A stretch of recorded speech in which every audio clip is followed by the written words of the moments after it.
सास राशन की दुकान, बहू कपड़ों की दुकान। सास बहू ने बड़ी फुर्ती से कपड़े धोकर इस्त्री करके राजा, राम और विजय को किस तरह ऑफिस भेजती है, इससे पहले की कहानी में हमने देखा। दोनों सास बहू रसोई में एक दूसरे से लड़ रहे थे। बिल्कुल नहीं, आज मैं भिंडी ही खाऊंगी, वही बनाओ। खाने का मन है तो आप ही बनाकर खा लो ना, मैं तो करेला ही बनाऊंगी। क्यों री, ज्यादा बकवास कर रही है? तू थोड़े ही ना खरीद रही है सब्जी, जो बोला है वही किया कर। तो आप ही बनाकर क्यों नहीं खा लेती? आपके हाथ नहीं है क्या? मुंह तो बड़ा खुलता है, सब्जी नहीं पका सकती? नहीं पका पा रही हूँ इसीलिए तो तुझे बोल रही हूँ, वरना मैं ही बना लेती करेले के चेहरे वाली। तेरा ही है भिंडी जैसा मुंह। मुझे भिंडी का मुंह कहती है? तेरा चेहरा ही आलू जैसा है। इस तरह दोनों जोर जोर से झगड़ने लगे। हॉल में कान बंद करके बैठे हुए बाप बेटे दोनों एक दूसरे का चेहरा देखते रह गए। इतने में बाहर से बाजा बजने की आवाज सुनाई दी। उस आवाज को सुनकर विजय रसोई में झगड़ रही सास बहू के पास आया। दोनों एक बार चुप करो, गांव में कुछ समाचार बोलने जा रहे हैं। अगर आप लोग चुप करोगे तो हम उसे सुनेंगे, चाहो तो बाद में फिर शुरू हो जाना, उसने कहा। उसकी बात सुनकर दोनों सास बहू हॉल में आकर उस ढिंडोरा पीटने वाले की बातें सुनने लगे। सुनो सुनो सुनो, सरकार ने नई दुकान लगाने वाली औरतों को 50 लाख तक का लोन दिलाएगा। जो लोग दुकान लगाना चाहते हैं वो लोग ऑफिस आकर अपना नाम लिखाकर पैसे ले जा सकते हैं।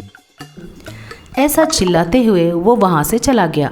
उसके जाते ही समता, अजी सुनिए, मुझे एक कपड़ों की दुकान लगानी है, मुझे वो लोन दिलवाइए। तू क्या दुकान लगाएगी? जाकर सब्जी बना।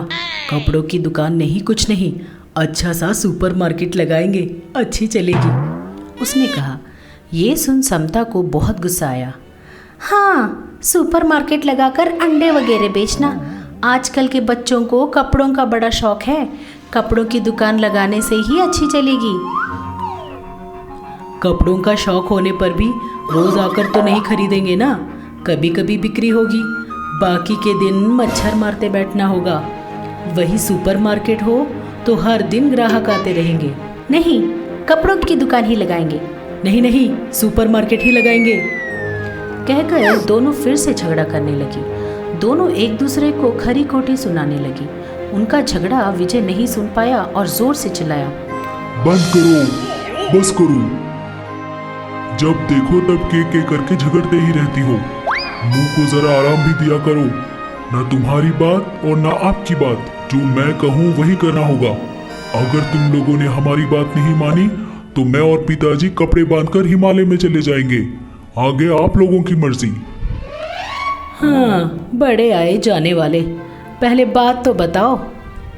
बताता हूँ, सुनो। वो बोल रहे हैं कि 50 लाख देंगे, दोनों आधा आधा ले लो और उसमें जितना बन पड़े उतनी दुकान लगा लो। 2 महीने बाद जिसकी दुकान अच्छी चलेगी उसकी दुकान में और 50 लाख डालकर बड़ा कर देंगे। लॉस आने वाली दुकान को बंद कर देंगे, उसने कहा। ये बात सुनकर सास बहू दोनों एक दूसरे का चेहरा देखकर फिर से विजय की तरफ देखे। मैं तैयार हूँ। मैं भी तैयार हूँ। 2 महीनों में अपनी दुकान को मुनाफा में दिखाऊंगी। तैयार रहना अपनी दुकान बंद करने के लिए। वो ऐसा बोलकर जाने लगी तो अनसुईया बोली, देखते हैं मेरी दुकान बंद होगी या तेरी दुकान। ऐसा बोलते हुए वो भी अंदर चली गई। दोनों ने मिलकर 50 लाख का लोन लिया। बहू ने पड़ोस के गांव में कपड़ों की दुकान लगाई। कपड़े की दुकान के सामने ही सास ने सुपरमार्केट लगा दिया। दोनों अपनी अपनी दुकानों से एक दूसरे को घूर रहे थे।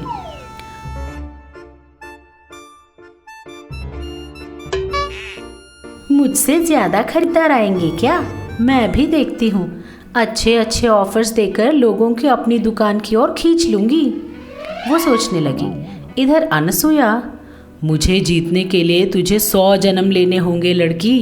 तू जानती नहीं मैं कौन हूँ। लोगों को कैसे खींचना है, दुकान में कैसे मुनाफा बढ़ाना है, मैं अच्छी तरह जानती हूँ। वो सोचने लगे। समता कपड़ों पर 25% डिस्काउंट लगाकर कपड़े बेचने लगी। ये देखकर समता की दुकान में भीड़ लग गई। दूर से देख रही अनसुया, अच्छा तो ये डिस्काउंट दे रही है, मैं भी अपनी दुकान की चीजों पे 25% डिस्काउंट लगा देती हूँ। ऐसा सोचकर उसने अपनी दुकान में भी हर आइटम पर 25% डिस्काउंट देना शुरू कर दिया। इधर भी बहुत सारे लोग खरीदारी करने लगे। ये देखकर समता बोली, क्या इसने भी डिस्काउंट देना शुरू कर दिया? उसकी दुकान की सारी चीजें बिकने के पहले मेरी दुकान खाली हो जानी चाहिए। हाँ, अभी 50% डिस्काउंट लगा देती हूँ। ऐसा सोचकर उसने 50% डिस्काउंट का बोर्ड लगा दिया। तो अनसुया ने भी 50% का बोर्ड लगा दिया। इस तरह सास बहू बढ़ चढ़कर डिस्काउंट देने लगे। आखिरकार समता, ऐसे नहीं चलेगा, सारे कपड़े मुफ्त में बांट देती हूँ, तब देखती हूँ बुढ़िया क्या करती है। ऐसा कहकर उसने कपड़े सारे के सारे मुफ्त में बांट देने का बोर्ड लगा दी। ये देखकर गांव वाले भागे भागे आकर सारे कपड़े लेकर चले गए। ये देख अनसुया, इसकी दुकान से सारे कपड़े चले गए ना, मैं भी मुफ्त में ही सारी चीजें दे देती हूँ। ऐसा सोचकर उसने भी बोर्ड लगा दिया, जिससे लोगों ने उसकी दुकान के सारे सामान भी लेकर चले गए। दोनों को बहुत नुकसान हो गया। इससे दोनों रोते रोते घर पहुंचे और सारी बात अपने अपने पतियों को बताई। ये सब उन पर गुस्से की वजह से मैंने किया, मुझे माफ कर दीजिए, उसने कहा। अनसुया ने भी अपने बहू ने जो कहा वही कहा। उनकी बातें सुनकर बाप बेटे एक दूसरे को देखकर थोड़ा मुस्कुराते हुए कहते हैं, अब अकल आई, सुधर जाओ। आपकी दुकान के सामान और कपड़े कहीं नहीं गए।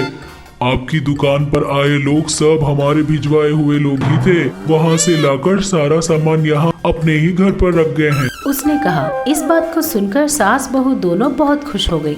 इस तरह विजय की सूझबूझ ने होने वाले नुकसान को पहले ही जानकर होने से रोक लिया।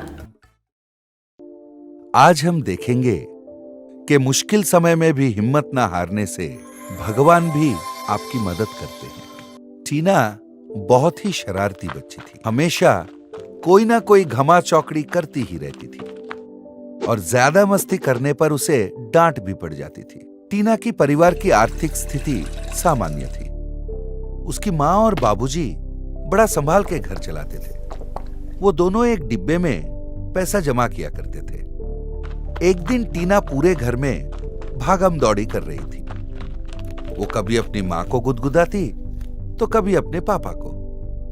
उस दिन टीना की माँ दाल बना रही थी। जैसे ही टीना की माँ किचन से बाहर गई, टीना एक कुर्सी ले आई और पैसों के डब्बा को निकालने लगी। बस सारे पैसे उबलती हुई दाल में गिर गए। शाम को टीना के पापा ऑफिस से लौटे तो मम्मी ने सारी बात बताई। पापा ने बताया कि उनकी नौकरी छूट गई है। घर में टेंशन का माहौल हो गया था। एक आइडिया है। यहाँ पर कॉलेज के बहुत सारे स्टूडेंट्स रहते हैं। सबको खाने के लिए इधर उधर जाने की जरूरत पड़ती है। हम नाश्ते और लंच का स्टॉल लगा सकते हैं। बात तो सही है, पर लोग क्या कहेंगे? ओफो, क्या सोचेंगे? हमारा कोई अंबानी का फैमिली तो नहीं है ना? ठीक है कलावती, कल से ही काम शुरू करते हैं। ये हुई ना बात। मम्मी, आज तुम स्टॉल के लिए क्या बना रही हो? आलू पूड़ी। वाव, आई लव आलू पूड़ी। स्टूडेंट्स को आलू पूरी इतनी पसंद आई कि टीना के पेरेंट्स रोज वही बनाते और संडे को स्पेशल भी होता था। सब ठीक चल रहा था, तभी माँ अचानक से बीमार पड़ गई और डॉक्टर ने टीना की माँ को 10 दिन की रेस्ट करने के लिए कहा। और 10 दिन में टीना की ट्रिप भी थी। अभी और पैसे भी जोड़ने थे। टीना और उसके पापा को तो खाना पकाना आता ही नहीं था। मम्मी ने कहा, हे भगवान, ये सब कैसे मैनेज होगा? स्टॉल में टिफिन कौन बनाएगा? आहा, तुम चिंता मत करो, हम दोनों सब संभाल लेंगे। अगली सुबह पापा और टीना ने मिलकर जैसे तैसे आलू पूरी बनाए। 2-4 दिन बाद ग्राहक कम होने लगे क्योंकि खाना टेस्टी नहीं बन रहा था। मेरी वजह से मम्मी पापा को इतनी तकलीफ उठानी पड़ रही है। मैं ट्रिप पर नहीं जाऊंगी। काश 50 प्लेट आलू पूरी अपने आप बन जाते तो अच्छा होता। मैं ट्रिप पर नहीं जाऊंगी। टीना ने आटे का डब्बा खोला तो उसमें से 1 प्लेट आलू पूरी निकला। अरे ये सब कैसे हो गया? जैसे ही उसने उस आलू पूरी की प्लेट को बाहर निकाला, डिब्बे में से एक और निकला। इतने में उसके पापा वहां आ गए और एक के बाद एक वहां से 50 प्लेट आलू पूरी निकले। टीना ने पापा को पूरी बात बताई। क्या बात कर रही हो बेटा तुम? अरे ये सब तो परी कथाओं में हुआ करते थे। आप खुद ही देख लीजिए ना। हाँ भाई, ये तो सच है। आइए टेस्ट करते हैं। अच्छा होगा तो आप फटाफट स्टॉल पर ले जाना ये सब। अरे वाह, ये तो बहुत टेस्टी है, बिल्कुल तुम्हारी मम्मी की बनाई खाने की तरह। टीना ने मम्मी को भी ये बात बताई। लगता है भगवान ने मेरी सुन ली है। टीना डिब्बे से रोज आलू पूरी की विश करती और उसके पापा जाकर उन्हें स्टॉल पर बेच देते। धीरे धीरे पुराने ग्राहक वापस आने लगे और 10 दिन में तो टीना के ट्रिप के पैसे भी जमा हो गए थे। 10 दिनों में मां की तबीयत भी ठीक हो गई। 11वें दिन जब जादुई डब्बे से टीना ने आलू पूरी मांगी, उसे कुछ नहीं मिला। मां समझ गई कि भगवान उन्हीं की मदद करते हैं जो अपनी मदद खुद करते हैं। तीनों मिलकर स्टॉल के लिए खूब मेहनत करने लगे और टीना स्कूल ट्रिप पर भी जा सकी। जादुई डब्बा अब फिर से एक सामान्य डब्बा था। दादा टीवी। इस तरह के कई और मनोरंजक और ज्ञानवर्धक कहानियों के लिए बने रहिए हमारे साथ।